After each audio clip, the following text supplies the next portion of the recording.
Well, welcome everybody. Thanks for coming to this. I'm going to at least share my screen with just a couple of PowerPoint slides.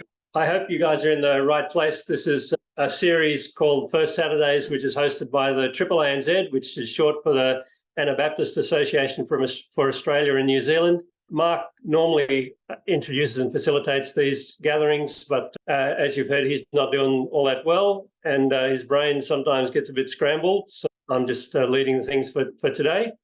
If you're here, it's probably because you've heard about the topic. We're wanting to hear about the Voice referendum and particularly to understand a bit of the Indigenous support for that referendum.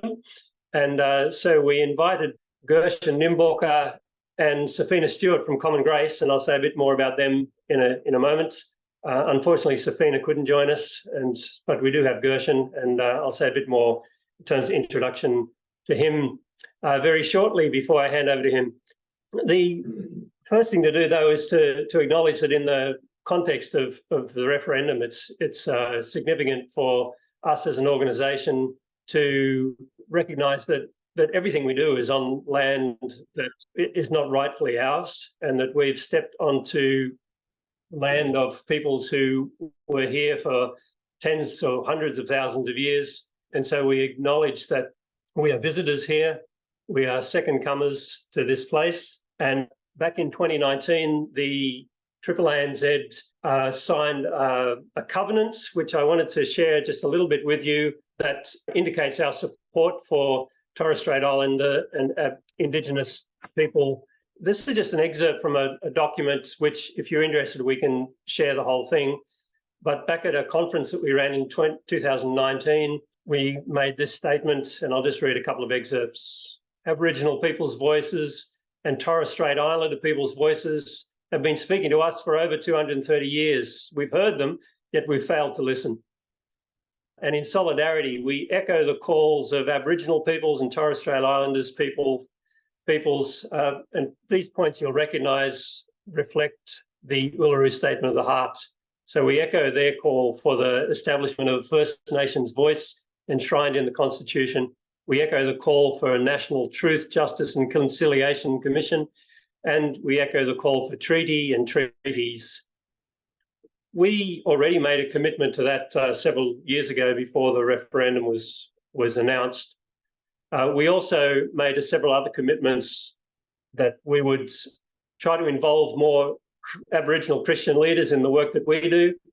We wanted to acknowledge the January 26th as Aboriginal Sunday and acknowledge National Reconciliation Week and NAIDOC Week. And then the last point on this slide is that we committed to doing something to pay some rent for our use of the lands here by donating 1/10 of our annual surplus, which isn't very much because we're a small organisation, but it's at least something to show our ongoing support for the work of Indigenous leaders in Australia. You might also be interested to see a web page that I put together. I do a bit of work on Wikipedia, and I'm going to click on this link here, which will take us to a list of faith organisations that have made some sort of official statement about the referendum. So on this page, the page is called Endorsements in this referendum. It's got people who've endorsed the yes case and the no case from sports and business organisations and political people. And then there's a section here titled Religious Organisations and Leaders. So I collated as many statements as I could. So all of these has got a link. The footnote here links to an actual document produced by these various bodies. And I snooped far and wide to see what public statements religious organisations were making. And there's quite a long list of people here. These are all organisations or significant Christian leaders in Australia who've made public stances for a yes vote in the referendum. And when you get to looking at which religious organisations have supported the no case, there's only one that I can find.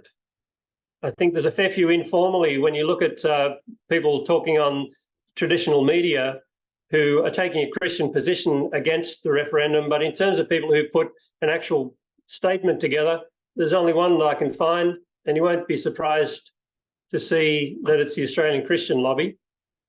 And their statement's worth reading as well. I encourage you to read that to see how they link a Christian stance to a no vote. So that might be a helpful resource for you. The last thing I want to say before handing over to Gershon is that the AANZ is in the process of crafting its own position statement. If you saw the fine details of the list I scrolled through, you would have seen Common Grace had a statement on the list, but the AANZ doesn't.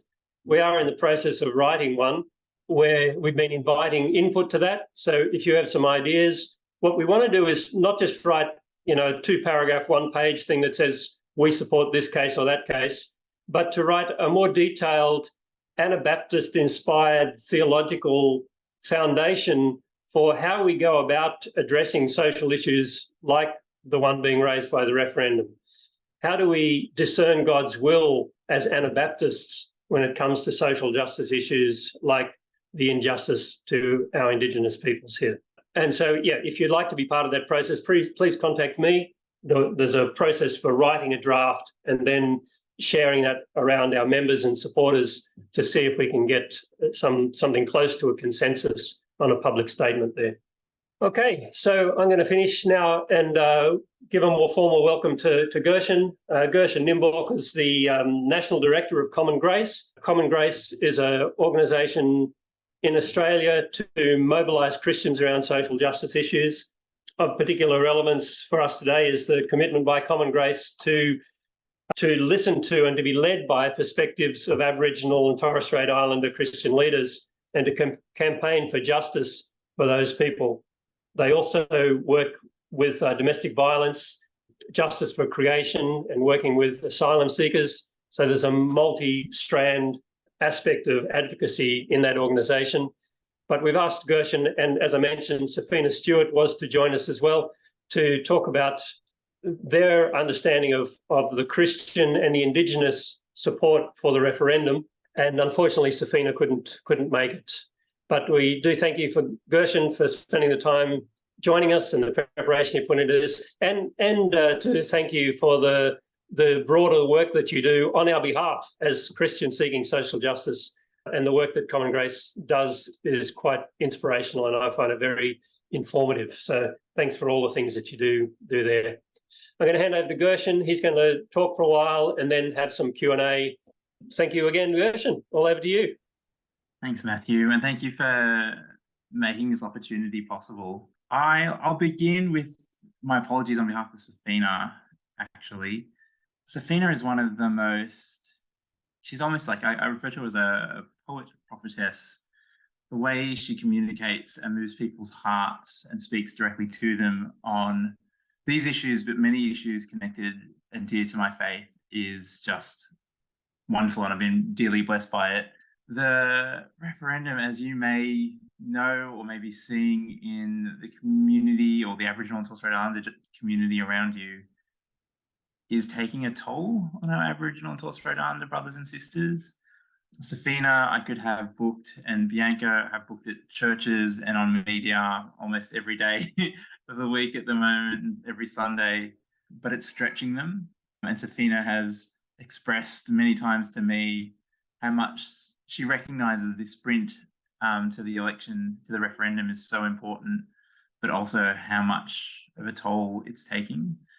So it's a constant, it's a juggling act, I think, of when I allow her to juggle that herself, of when to rest and when to engage. And I think she had a couple of big engagements this week with Common Grace, and I think this is a weekend of rest that is much needed. So I do apologise that she couldn't be joining us, because I think, again, her voice is really powerful in this area. Safina, absolutely one of the people I've been shaped by.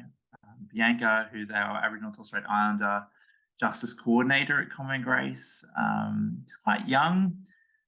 She was mentored under, and still is, I believe, by Brooke Prentice, the former CEO of Common Grace. And, you know, she often jokes that on this area of what Common Grace works on, she's my boss. And I encourage that, because it's usually true. She's the one calling the shots. And I get to learn from that. Sometimes a bit of friction, but a really healthy one. I've always engaged with as a like a part of my faith, Aboriginal and Torres Strait Islander justice issues. But I think Common Grace and actually the leadership of Brooke Prentice, if you've followed Common Grace for a while, when she was leading here, is what really ignited my deep sense and desire to recognize how important, how significant, how big this issue is and how much change is needed. And then I got to work with Brooke for a while and learn at her feet, really. And that's been a wonderful experience. And coming into Common Grace as a national director, so I've been there for just over a year now. It's been, I think, one of the great blessings of my life, actually building friendships and connections up with so many Aboriginal and Torres Strait Islander Christian leaders and hearing their wisdom and insights and reflections. I'm just returning back into work after taking about a month off. Birth of our third child, a little girl named Hazel, happened at the end of June, which is just, one of those newborns are just this wonderful blessing, and a horrible experience of sleep deprivation. But this is our third time round, so we were kind of ready and prepared for it. But I think you still realize how foggy your brain is when you dive back in. So apologies for any of that fogginess that comes through. But I remember when my first was born, it did something to my brain more than make it foggy. It opened up my empathy in ways that I was not expecting. I remember the first time I had to preach after that. And I was preaching a sermon on refugees, and I was doing some research and gathering stories about refugee children. And I was just broken into tears. I could barely do it. And trying to speak on it was one of the hardest gigs of my life. And before that, before my babies were born, no longer orphan babies, I wasn't much of a crier. I mean, I cried when Mufasa died in The Lion King because I'm not a robot. It took a lot. But now the tears, watching an episode of Bluey or listening to the soundtrack even, and the tears start flowing. And I think there is something about kids that change our mind, that just shape us really deeply. And that's happened again as I've, been gazing into the eyes of my little girl. I was reflecting as I was reading through the Uluru Statement of the Heart in preparation for coming back to work. I read it several times, but in preparation for talks like this one, how much the central emphasis is on that hope for the future generations, explicitly for the children and what their future looks like, and how we have an opportunity to shape that. There's a line, and I'll do my best not to misquote it. I probably should just look it up. There's a line in the Uluru Statement of the Heart that says the reason they're seeking these constitutional changes, the voice, is so that with these in place, Aboriginal and Torres Strait Islander people can take a rightful place in their own country, and so that their children will flourish and that their culture will be a blessing to both the worlds they walk in. That is at the heart of the case of the Uluru Statement. It is this recognition. It's not this long list of grievances that our First Nations people have against the colonizers and the settlers, but it is this expression and invitation to hope that their children will flourish if only we can act. And I think that is just as good a reason as any to throw ourselves into something and pursue it and see it along. Now we've got to ask a whole bunch of questions, and we'll have some time to do some of that today. I think our time will be all too short, is what we'll discover as we get into questions. But I think at the heart, I'm constantly reminded and testing it against that proposition. Will this help children flourish? Will they be able to walk into worlds and see their culture be a blessing to both? Will it be a gift for all of Australians, a full recognition of our sovereignty? As a Christian, I often wrestle with all the different angles we can think about in terms of how faith intersects with this issue. I've been working in Christian advocacy for most of my working life. I had a short stint at AMP working for the evil empire, if you follow the Financial Royal Commission, had a crisis of conscience, and then found myself in the Christian social justice scene after studying some theology. In that time, one of the things I have been consistently amazed by is, firstly, historically, how much Christianity has shaped the world. And there's a whole bunch of reasons for that. But one of the core ideas that I think was present in Abrahamic faiths, but Jesus and his followers democratized and took hold of and helped shape the world with, was the notion that we all created in the image of God. There's a great quote by an atheist historian named William Hartpole Lecky, where he's looking at the Roman Empire and all these changes that take place, the elevation of children, the institution of the sort of first healthcare systems and universal education systems. But he's looking at the gladiatorial death matches, which were, if you've seen The Gladiator or know your history or read a bit about the Roman Empire, ridiculous, obscene moments in Western history where we were pitting humans against each other for amusement, absolutely atrocious and disgusting. Many of them are slaves and criminals or lower class, but for some reason, the empire believed that gave them a right to be used in the most vile forms of entertainment. When Christianity started to grow and get a bit of traction in the empire, probably the first advocacy campaign that I can point to from the church was against the Colosseums, against the death matches. They engaged elites, they spoke about it, and they firmly spoke out and said, we believe all people, image of God, this should not happen. And eventually the Colosseums went quiet. And Lecky says that that was one of the greatest moments of moral development in our history, in Western history. And the reason he believes that is it's the moment that this idea that we all have inherent value started to take traction, and that started to shape the way we thought.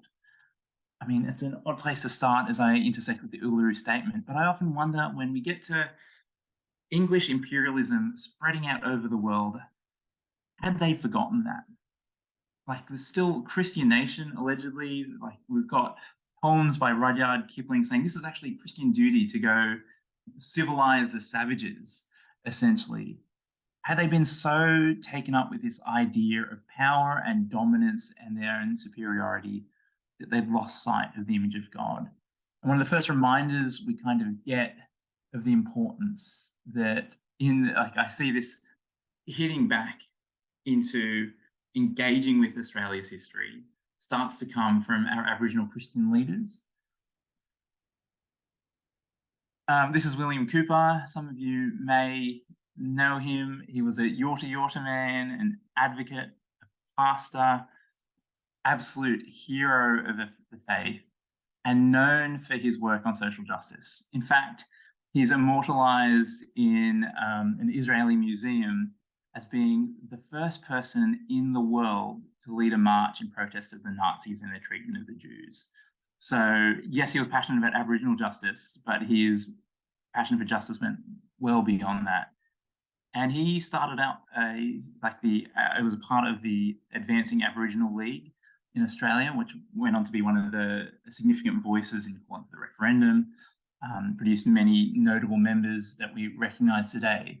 And he wrote to King George, and I think, he'd learned the faith from the settlers, and he was echoing it back to them and saying, hey, what have you guys missed? Are you prepared to admit that since the Creator said in his word that all men are of one blood, we are humans with feelings like yourselves in the eyes of Almighty God? That we can have joys and sorrows, likes and dislikes, that we can feel pain, degradation, and humiliation just as you do. Will you do your bit to see a great injustice, at least mollified by agitating for us to get a fair deal before it is too late? And so here we have that echoing of our faith back to our leaders that are claiming to be Christian to say, hey, we are all created by the Almighty God. One image. Can you do your bit to pursue justice for us? Mollify these grave injustices. Of course, we start doing little bits here and there, but never perfectly and a long way from where it should be. And one of the things that William Cooper used to say is, I wonder how different our stories would have been if the white man had come with a position of friendship and kindness rather than power and dominance. I'm just going to show you one other quote, because I often think maybe it was just a blind spot in our history. So this man is James Douglas, the 14th Earl of Morton, and I stumbled onto this quote by him when I was reading through the National Archives as I was diving deep into my understanding of the voice and how we approach it. The reason he is significant is he is the man that commissioned the endeavour. He was the president of the Royal Society at the time that Cook was commissioned on his scientific mission at the time to chart the course of Venus from Tahiti. But he also knew that Cook had a secret mission given to him by King George to go fouling the Great Southland. So this was his message to Cook and his senior officers. Knowing that they'd come across Indigenous people, check the petulance of the sailors and restrain the wanton use of firearms. To have it still in view that the shedding of the blood of these people is a crime of the highest nature. They are human creatures, the work of the same omnipotent author equally under his care. With the most polished European perhaps being less offensive, more entitled to his favour. They are the natural and, in the strictest sense of the word, the legal possessors of the several regions they inhabit. No European nation has a right to occupy any part of their country or settle among them without their voluntary consent. Conquest over such people can give no just title because they can never be the aggressors. Powerful words. I don't know how you feel when you read that, but this was the man that commissioned the endeavour. How different would our history have been if we listened to the Christian voice of this man reminding us of the Imago Dei, the image of God? They are human creatures, the work of the same omnipotent author. Treat them fairly, with dignity, with respect.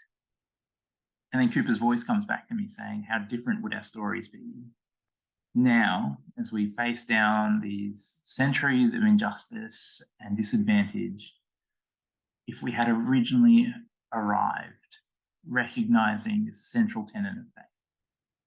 We are all image bearers of the divine, equal, worthy of dignity.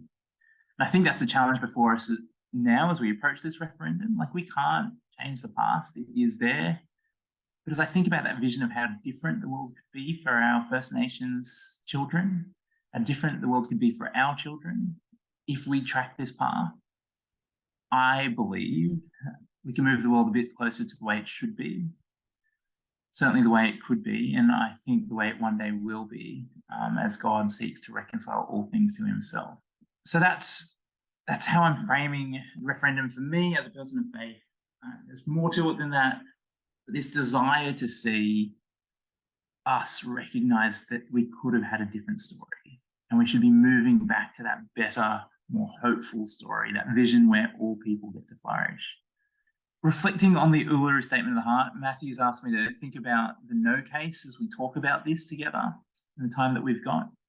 But I think to do that, it's just so important to establish it with its context. You'll remember where the Uluru Statement of the Heart came from. Well, many of you will.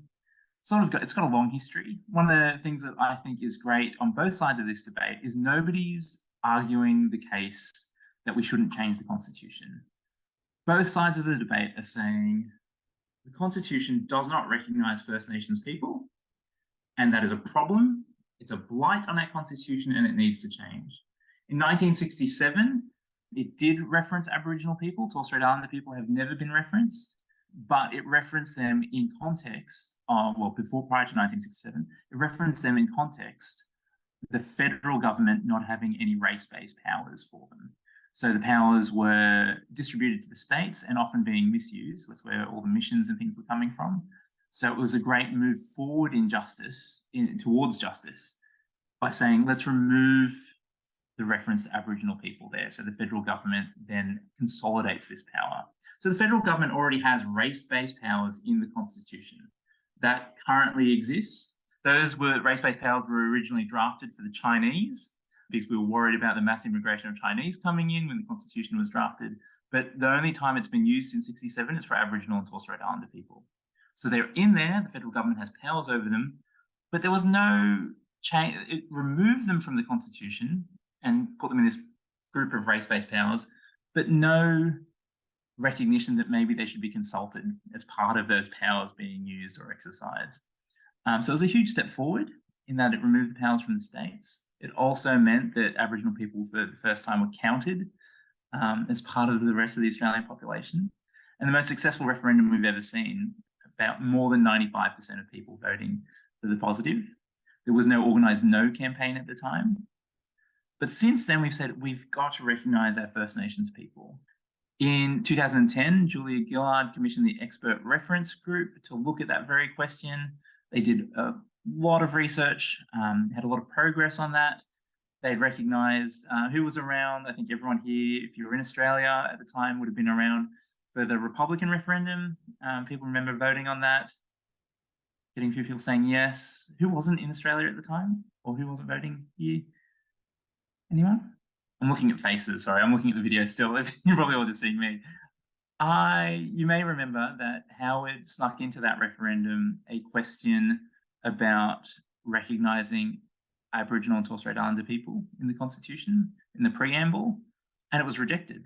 But it was also rejected by all of our First Nations, of the large majority of our First Nations people, because what they were saying is we didn't want just token symbolic recognition. That has already been rejected in a constitutional referendum. So one of the things that the No case are saying now is that we should go back to just a recognition. We've already rejected that in one vote. I mean, some of that could have been down to the wording that Howard used at the time. But it's also been rejected by the expert working group that Julia Gillard put together, saying this is not what we want. We don't want just token recognition when we amend the Constitution. And more significantly for us, in 2015, so Gillard got beaten by Tony Abbott, so she didn't get to implement any of the expert working group recommendations. But in 2015, after Abbott had been removed by Malcolm Turnbull, Turnbull put together the Constitutional Reference Group, then a bipartisan group with the opposition leader Bill Shorten, to ask the question, how then do we amend the Constitution? They built on the material that the working group had put together. They consulted incredibly broadly. So they did 12 national dialogues where they consulted leaders, traditional landowners, they consulted young people and old people. They had peak bodies bringing representatives in. And they brought that all together and they had a separate discussion in Canberra. So 13 meetings all together.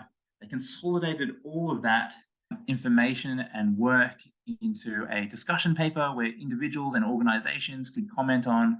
They got all those commentary together and they came together in 2017 in the footsteps of Uluru on Anangu country and said, what is it that we want?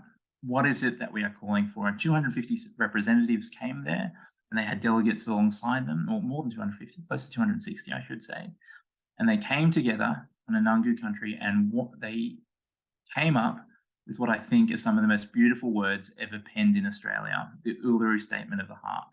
And that statement was agreed to by all bar about half a dozen. So it wasn't universal, but it was as strong a consensus position as I think you can imagine. And it called for three things that I suspect, listening to the quality of conversation that was going on here before this, we're all familiar with: voice, treaty, truth, with this first step being voice. Do you remember Turnbull's response at the time after that was handed down? This beautiful invitation to come for Aboriginal and First Nations people to come walk with them on this journey of reconciliation. Do you remember what he said? Feel free to unmute and jump in. Okay. Turnbull said, with the nudging of the Nationals Party, Barnaby Joyce, who's out at repeating his old lines again, said at the time, "This is too much. You're asking for too much." Joyce is calling it a third chamber of parliament, which is patently untrue. And then the people at the convention that rejected it, so there was only about half a dozen, but Lydia Thorpe was one of those, said it's not enough. And you've got this problem. So in the No case at the moment, you've got on the left side of the case, people saying we need treaty first, or this is simply not enough. It's not going to do enough or bring about enough change. And on the right side of the argument, it's saying these are too many powers. This will divide us as a nation.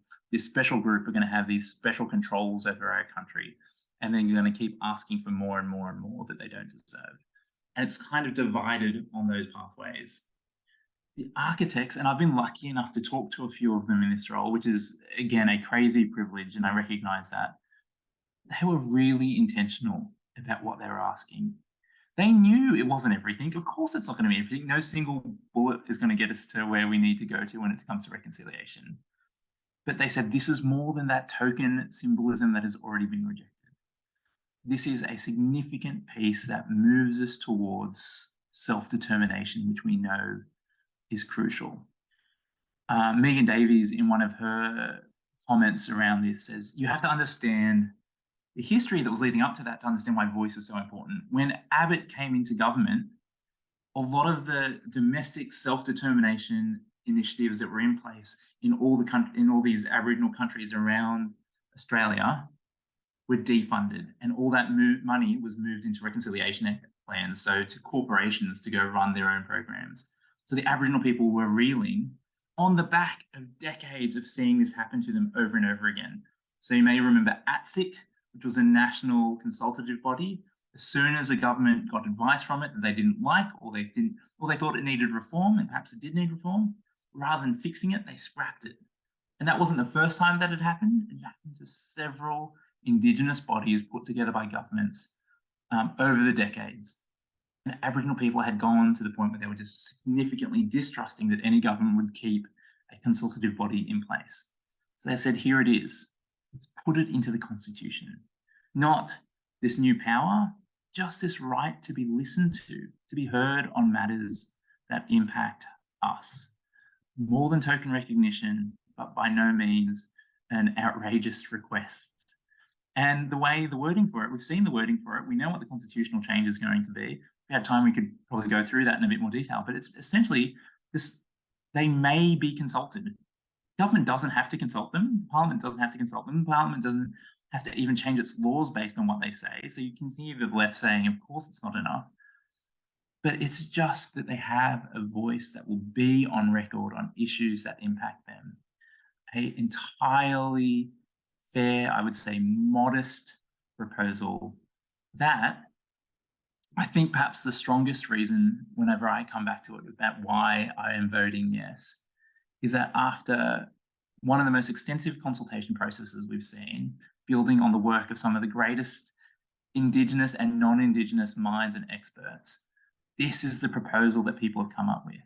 And you'll hear the no case saying, well, there's people like Lydia Thorpe and Warren Mundine and Liddell saying that we should be voting no, and they're amplifying their voices at the same time as amplifying a different set of voices to a different demographic about like why it's too much.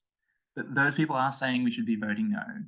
But when you look at the data, and the data is not perfect, it's not very robust, but all the polling that we've got would suggest the vast majority, the polling is suggesting more than 80%, 80 to 89% across several polls of Aboriginal and Torres Strait Islander people want to see a yes vote get up.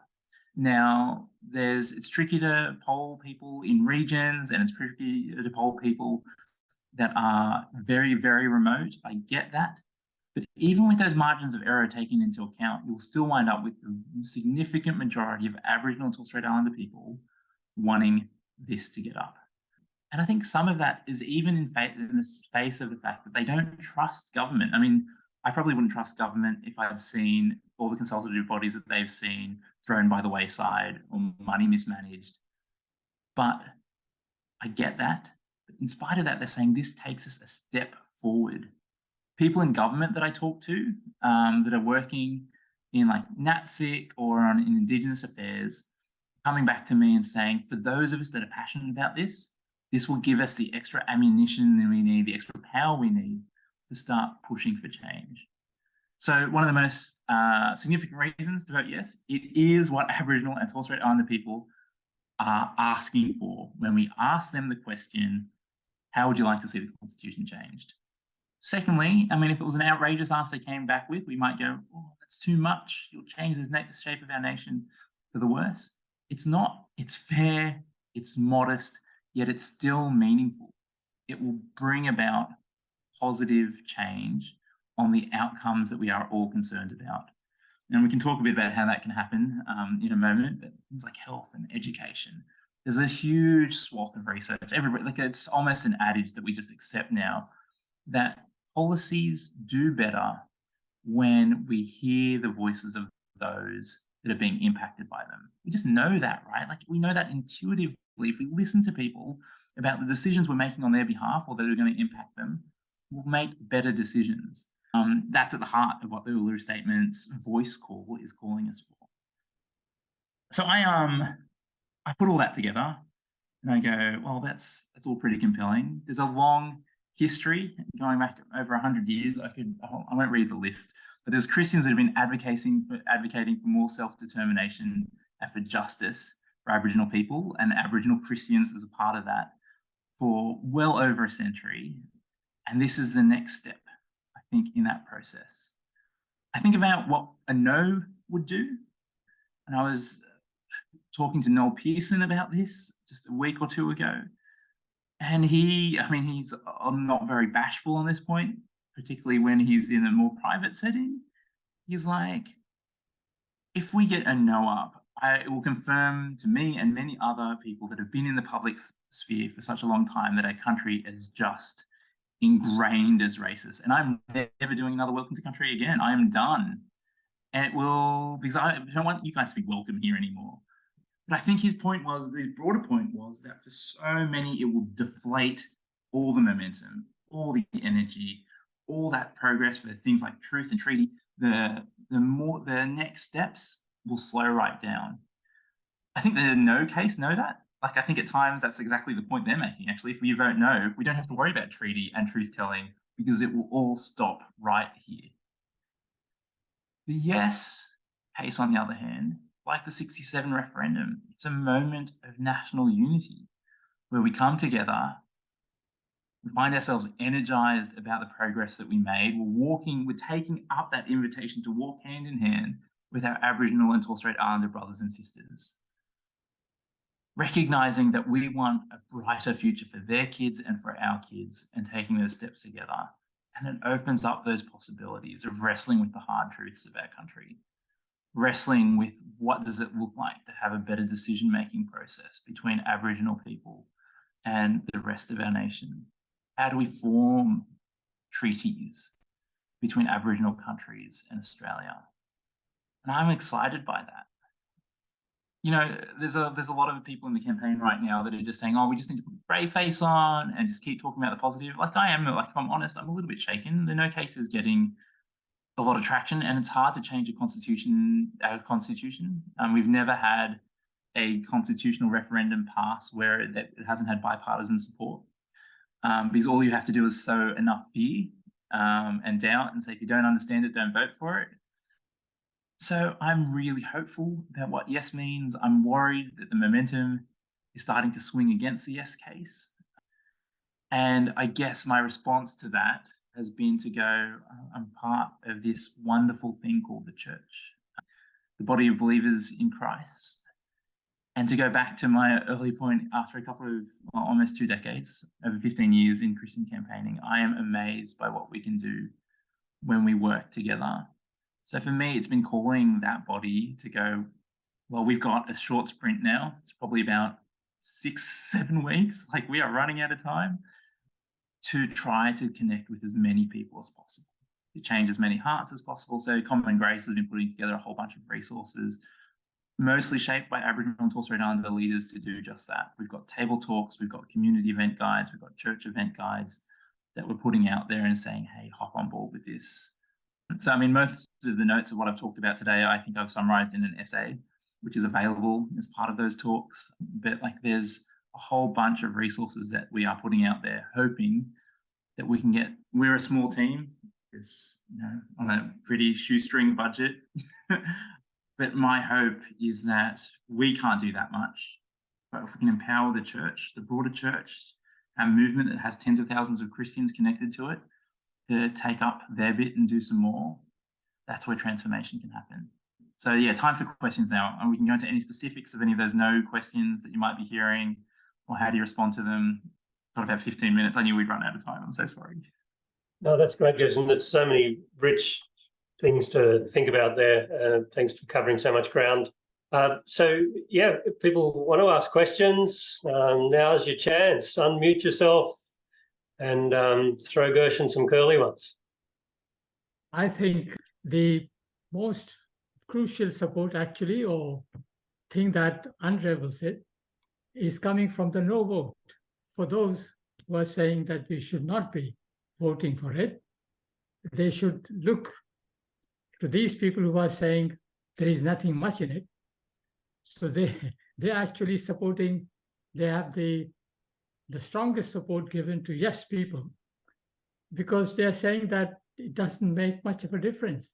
So those who are spreading the news that is going to make a big change into our nation should take note of that there are a section of people who are saying it's not going to make any difference. So why are these people able to make people fearful for something that is not going to make much of a difference? The other point I wanted to make is I was just reading a book today. Something happened 60, 70 years ago when Jews were trying to get children out of Germany and for safety into different countries, and nobody was willing to take them. And there was a big debate going in the House of Commons in England, and Chamberlain was very much against it. But the other guy, Winston Churchill, was trying to advocate, and he was a very strong man, but he was not getting through. And suddenly, a minder came and spoke to the Chamberlain that there are 5,000 people outside the House of Commons. They are going to flood in, and they're saying, open the gates and let the children come to us. And they are open a petition. And they were saying that there is a huge groundswell among the common people, and they are willing to take these children, Jewish children, into their homes and look after them. And suddenly, in a moment's time, the bill was passed that this. So God can work in such miraculous ways that nobody, even Churchill, was amazed that it has happened suddenly. His oratory didn't get them anywhere, but God did through this groundswell of people. And how it happened, it doesn't explain, but it happened. And probably that book is a fiction, but it's based on facts. And I'm sure it had happened. So we should wait and depend upon God. Our God is mighty God. And he has seen this, what you call injustice, for a very long time. And probably it is time that it is going to change. We trust God. Amen. I hear your faith, Austin, and I'm encouraged by it. I mean, I've got these like ridiculous advocacy campaigns against companies like Nestle and others that I could talk about them like, oh, there's no chance we could make a change here. And then somehow, you know, I should stop being surprised that when you're working alongside God for things that are close to his heart, the things that can be changed are just mind-blowing. And that's a great example of that. To your first point about we should get the people, the right, just talking to each other, like the no case talking to the other side of the no case. Yes, that would be nice. Actually, one of the most disingenuous things about the no case. So Advance Australia, who was a conservative Christian, largely Christian lobby, kind of founded to be the anti-Get Up, have just partnered with No Case. So they're running a lot of their online and social media stuff. And they are running what they know to be completely contradictory arguments through their social media. So to a young audience, they're amplifying Warren Mundine and Lydia Thorpe and sort of the Black sovereignty movement against No, because they know the young audience is saying we need to listen to Aboriginal voices. And to the older, predominantly male audience, they're saying they're running all the stuff around the fear mongering about this is too much, this will divide us, this will give special rights to our Aboriginal people and Torres Strait Islander people. And they're running these arguments, as you say, that are contradictory, and then doing it knowingly. And I see that and go, you don't actually care about the substance of this discussion. You just care about winning this referendum for your no position for a whole bunch of reasons. Like I think some of it's purely political. It serves the coalition in Dutton well if no gets up. But I think some of it is just like at whatever cost, who cares about the truth and the substance of it? There are people of good faith in the no side. I should also say that, and I've met many of them and I've talked to them, particularly Aboriginal people that have very good reason to distrust government. So that is also true. But there are some people running this argument or running the campaigns. There's, on the yes side too, where they simplify it down just for the sake of winning, which I don't particularly enjoy. And can I raise one issue that I think some proponents of the no case make a lot of the fact that, well, we want everybody to be treated equally. You know, and this sounds specious, you know, as if it's a democratic Christian thing, respecting everybody. Yeah. And so maybe you could reflect on arguments against that. But from my point of view, I've read a lot of, as I said before, Henry Reynolds on contact history and so on. And there were a lot of voices he found in the early days and international jurisprudence in the 19th century that people thought about the rights of Native peoples and that it was wrong for European powers just to take land without their agreement and so on. So it seems to me that the more we learn about the history of settlement and especially frontier conflict, we see what terrible wrongs were done to people. And now people can say, oh, well, we should just move on from that. But, you know, intergenerational trauma lasts a long time and people have, and I think as Christians, we probably think, well, if there have been wrongs, don't we have a duty to do something to rectify them? And just to say, well, either just forget about it and we treat everybody as equal is missing the point that their ancestors were the rightful occupants of the land. And you know, this one blood verse that's often quoted from Acts 17, you know, St. Paul said not only that God has made all people from one blood, but he says, and assigned them their time and place in the world, you know, giving them their countries. Anyway, yeah. So I don't know if you've got any more arguments that one could make. Amen to all of that, Harold. I think the intergenerational trauma and the history of wrongs is the obvious one.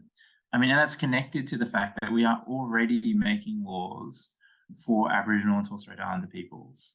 That the Constitution is already there. We are already making laws. And mostly, well, nominally, from a position of how do we help improve and address some of these disparities? How do we close the gap that has been caused by this systemic injustice? What the Voice is saying is, as we're making laws, let's talk to the people that are being impacted by them.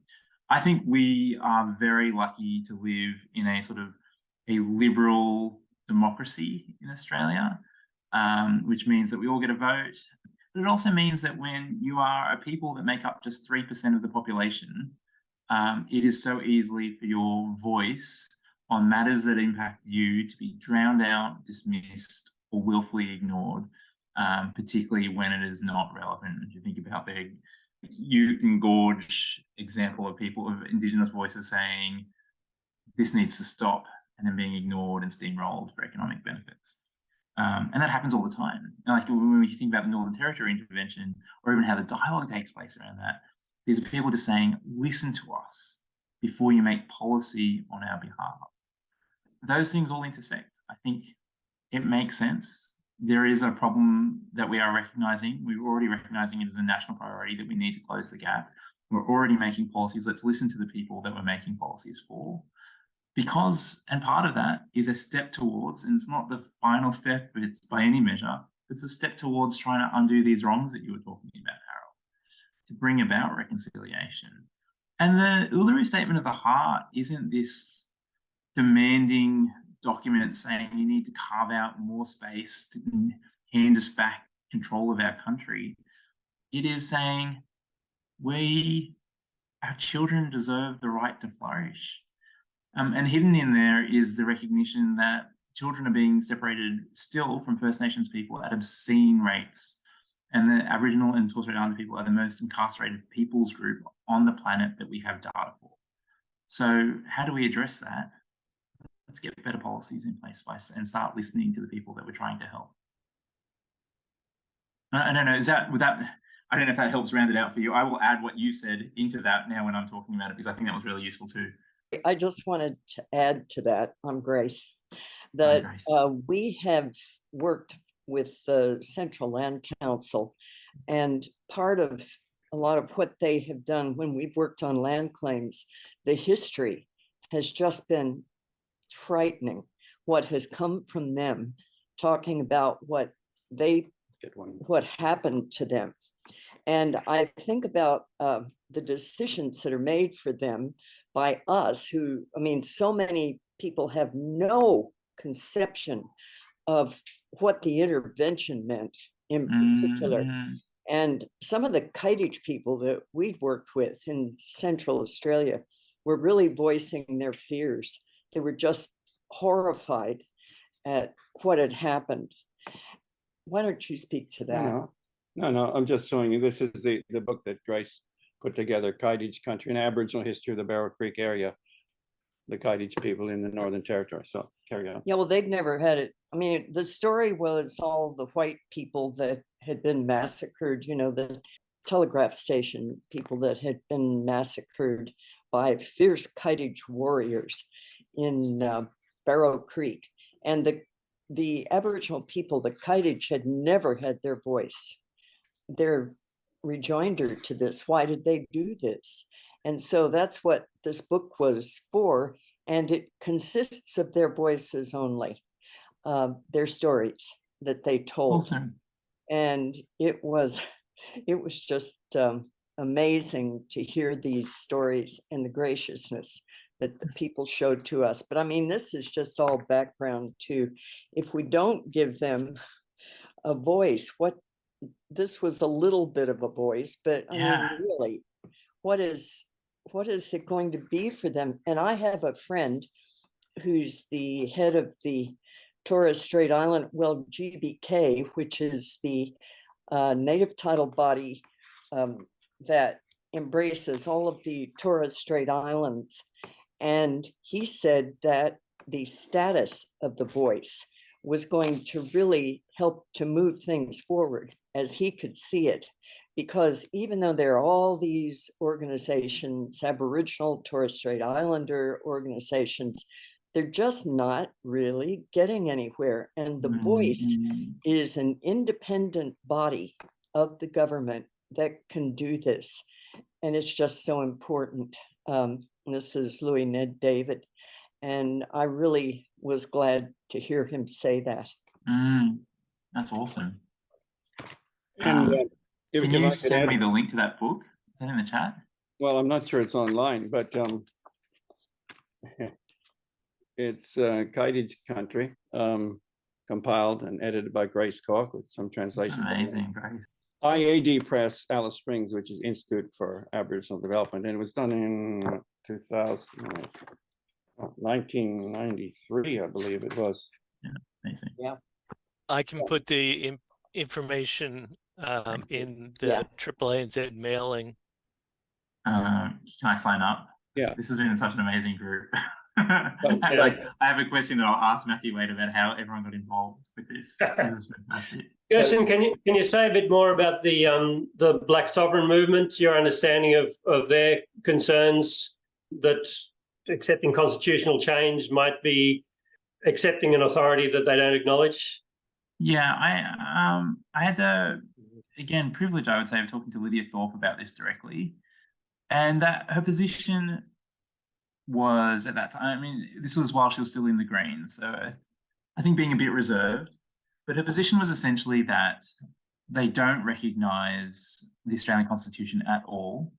And this was being echoed by like the Aboriginal Tent Embassy.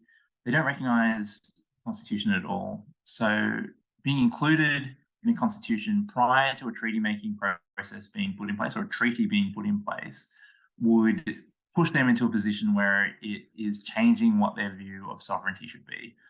Now, the Black sovereignty movement is diverse. I think that's worth recognising. So there is different groups in there that are calling for different things. To the I don't know if it's fair to label it extreme, but some of the more significant claims would be, actually, we need to get settlers giving back a lot more property and potentially moving out of Aboriginal land in quite extreme ways.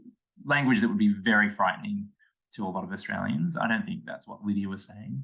But I think what they are saying is this makes anyone voting for it to actually accept that the Constitution is the document that governs Australia when we believe it shouldn't be, because it was never formed with the consent of the people that they've never ceded sovereignty. So that is the claim. I sit that against the fact that is largely true, right? Like Aboriginal people and Torres Strait Islander people have never ceded sovereignty. That is just a true statement. But the nature of the Australian continent and federation and the existence of our country is at a point where it does not rely on them ceding sovereignty. It's a great moral case that we need to be reminded of, that sovereignty has never been ceded and we need to wrestle with what sovereignty means.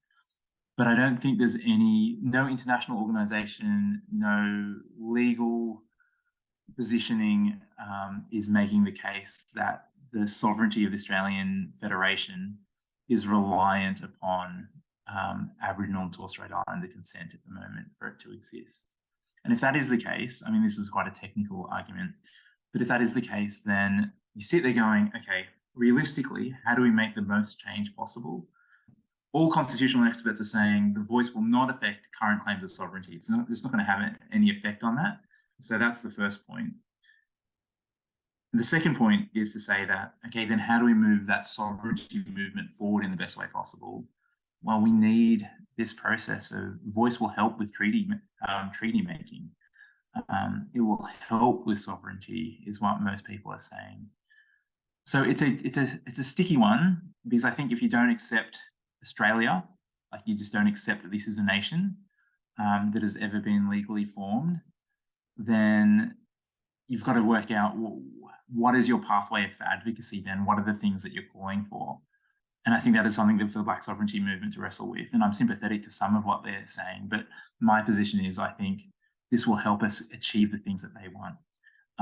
And again, I look at the Uluru Statement of the Heart, and it's called to say what is at the heart of what we're calling for is the flourishing of our kids, and go, this is definitely the best opportunity that Australia has available to it at the moment to get there. Okay, thanks. Does that make sense? That's a good response. We're going to wrap up fairly soon so that people who need to go can go. Is there one more question from someone who hasn't spoken yet, maybe? Hello, thank you so much for this, Gershon. I really appreciate it. And I feel like I'm sitting in this group of people who are have an incredible faith, and the knowledge around Aboriginal people far exceeds mine. But I'm wondering, I was taken by what you said around the no vote, and should the no vote get up? And so my question is around, what will it do for the collective mental health of Aboriginal and Torres Strait Islander people if the no vote gets up? I mean, so much of my energy is thinking about how I manage that within my own team. And then we've got a reference group, a yarning mob of elders and Christian leaders. And like a lot of what the team are thinking about, how do we care for them, knowing that the mental health impact is going to be extreme. Safina sometimes says, look, a great thing that will come from this no matter what is that we are talking about our relationships with Aboriginal people in deeper and richer ways than we ever have before. So yes or no, that is a good thing. And that is something that we can rebuild from. And she says that in that hopeful tone while holding the tension of, if it's no, how do I wrestle with how I feel about my fellow Australian citizen and my place here and what they think of me? And it is, I think there will be a really significant part from the church to play to go, this will be devastating for Aboriginal and Torres Strait Islander brothers and sisters. Regardless of whether we believe yes or no, here's a chance to step up and go, how do we stand alongside, listen deeply, reflect all the things that they've asked us to reflect back, even in this microcosm that sits outside the constitutional reform. But I think it will be devastating, is the short answer to your question, for many, many Aboriginal and Torres Strait Islander people. I think it'll be a rejection, especially all those that said, this is the middle of the road calibration. This is not the ambitious ask that many of them wanted to go for. This is the thing that we thought would be really easy to succeed on because it just wasn't that much. It's just like, please listen to us. And if even that gets rejected, I think it will be, devastating. So lots of and I love what Austin said. So thank you, Austin. That was brilliant. Thank you. I think it's interesting that I've heard it said a few times about if you don't know, vote no. Which for my personality just seems ridiculous. Like if you know, like I'm going to vote, I'll vote yes for, to represent and support a particularly a marginalised community until someone convinces me that wouldn't be a wise thing. So I'm listening I'm wanting to listen even now to the voice of our Indigenous people to explain why, and I understand absolutely, yes is so important. So it's, I stand at a yes until I'm convinced it's a no. But I realize that for a lot of people, they say no until they're convinced yes. So, yeah, I don't know. It's a difficult one. Yeah, if you don't know, don't be lazy. The gravity of the situation is way too much to just go, I don't know, so I'm going to vote no. If you don't know, go find out, please. There is so much at stake for so many. Please just do that step of finding out and know why you're voting no or yes. And there's tons of resources out there.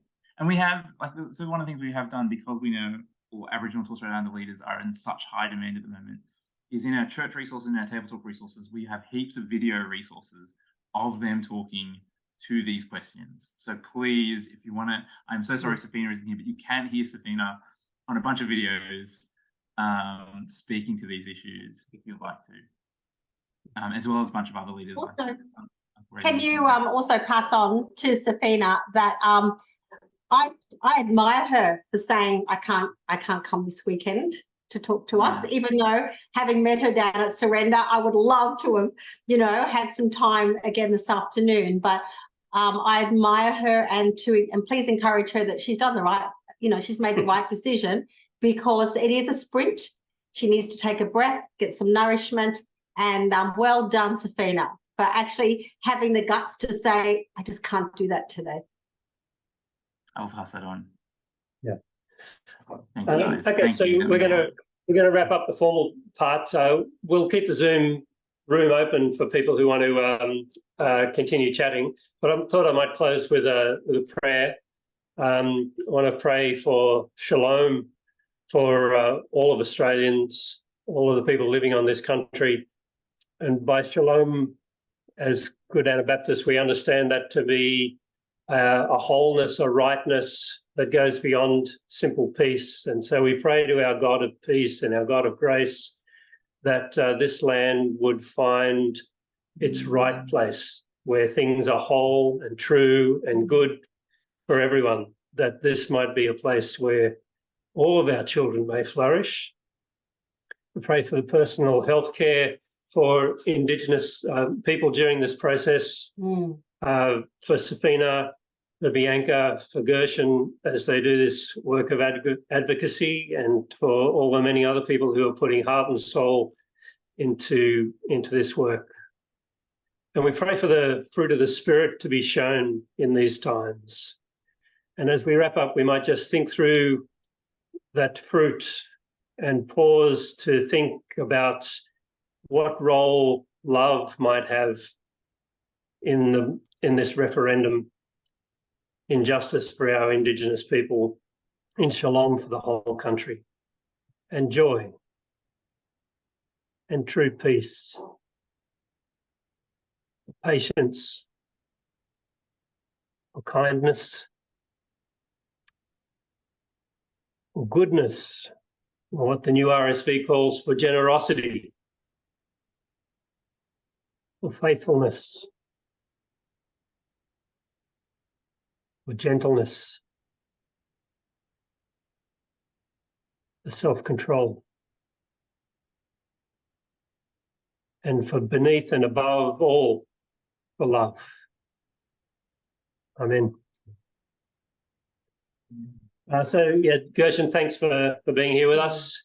Thanks for everyone for joining. Mark's got a word to say, but if people need to go, thanks. We'll continue chatting for a while longer for those who want to stay. Mark? Yeah, let me get a quick word in here. Thank you very much, Gershon. And we have 3 more of these kind kind of meetings scheduled for the year. In September on the 2nd, we're going to have Stuart Murray, who will be talking about Anabaptist church planting in the UK, a similar network to AAANZ and what they're doing in a British setting. In October, we're going to have 2 mission workers who are working in the slums of Jakarta. Their talk is going to be on finding Jesus in the slums of Jakarta.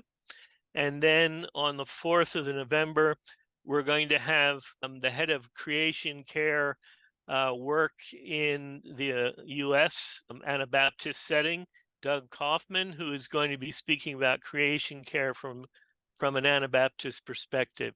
So those are the 3 first Saturday events that we have lined up for this year. And we invite all of you to come and bring as many others as possible. So thank you for joining us today.